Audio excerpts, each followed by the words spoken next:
Bonjour et bienvenue. Aujourd'hui, on va décortiquer un mot qu'on entend absolument partout, souvent balancé comme une insulte, le fameux néolibéralisme. Mais qu'est-ce que ça cache au juste? C'est une vraie idéologie ou bien une sorte de fantasme politique? Allez, on plonge dans le sujet pour essayer d'y voir un peu plus clair. Alors, selon la source qu'on analyse aujourd'hui, la réponse est assez radicale. Le néolibéralisme, en tant que doctrine pensée et revendiquée, ça n'existerait pas vraiment. Ce serait avant tout un mot péjoratif, un épouvantail qu'on agite pour critiquer le capitalisme. La meilleure preuve de ça? Cherchez bien. Personne, que ce soit un politique, un économiste, un intellectuel, personne ne se lève en disant « moi je suis néolibéral ». C'est quand même un signe, non? L'auteur utilise une image qui parle à tout le monde, celle de Don Quichotte. Combattre le néolibéralisme, ce serait un peu comme se battre contre des moulins à vent. En gros, on s'épuise contre un ennemi qui n'existe que dans notre imagination. C'est une bataille contre un fantasme. Ok, d'accord. Mais si c'est un fantasme, comment expliquer que ce mot soit si puissant, si présent dans le débat? C'est là qu'on touche au cœur du problème. Une confusion fondamentale, un glissement de sens qui a complètement brouillé les pistes entre le libéralisme et ce soi-disant néolibéralisme. Face à ces attaques, la réaction classique des libéraux, c'est de dire « mais non, le néolibéralisme, ça n'existe pas ». Sauf que comme le souligne l'auteur, cette défense est assez faible, elle ne convainc personne. Pire, elle passe complètement à côté de la colère et de l'incompréhension qu'il y a derrière l'utilisation de ce mot. Pour vraiment comprendre d'où vient le blocage, il faut faire un petit effort, changer de perspective. Essayons de nous mettre juste un instant à la place de ceux qui critiquent le libéralisme, pour voir comment leur pensée s'articule, quel est leur cheminement logique. Voilà leur logique décomposée étape par étape. Pour eux, tout part du libéralisme classique, celui des origines. Ce courant de pensée aurait donné naissance à ce qu'on appelle la démocratie libérale.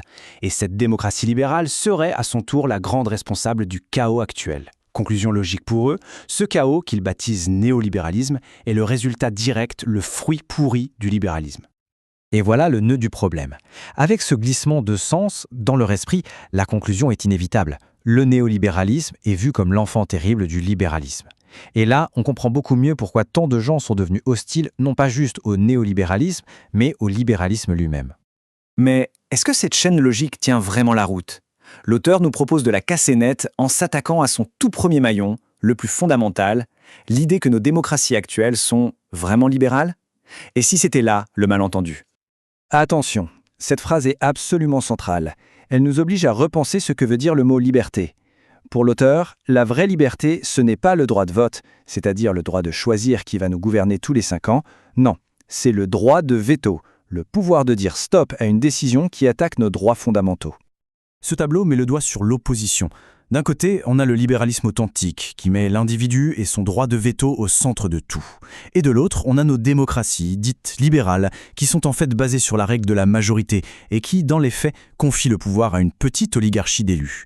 Les deux sont quasi incompatibles. Autrement dit, la démocratie n'aurait pas vraiment libéré l'individu, elle aurait juste opéré un transfert de pouvoir. On est passé de la souveraineté absolue d'un roi à la souveraineté tout aussi absolue d'une poignée d'élus et de hauts fonctionnaires. Vu comme ça, ce n'est pas du tout l'aboutissement du libéralisme, ce serait même plutôt sa négation. Alors, à partir de ce constat, que faire? L'auteur propose une toute nouvelle stratégie de défense pour répondre à cette fameuse accusation de néolibéralisme. Une stratégie qui ne consiste plus à nier, mais au contraire à expliquer cette immense confusion.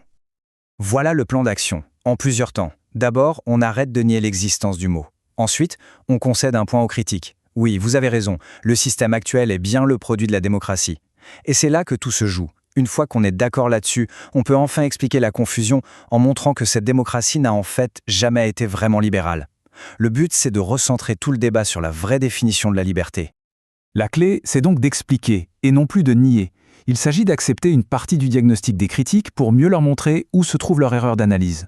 Le problème, ce ne serait pas le libéralisme, mais bien ce que nos démocraties modernes ont fait en son nom. On se quitte donc avec cette question qui est peut-être la plus importante de toutes. Et si le véritable enjeu du débat n'était pas d'être pour ou contre le néolibéralisme, mais bien de s'interroger sur la nature profonde de nos démocraties? C'est une réflexion qui, je l'espère, ouvre pas mal de nouvelles perspectives.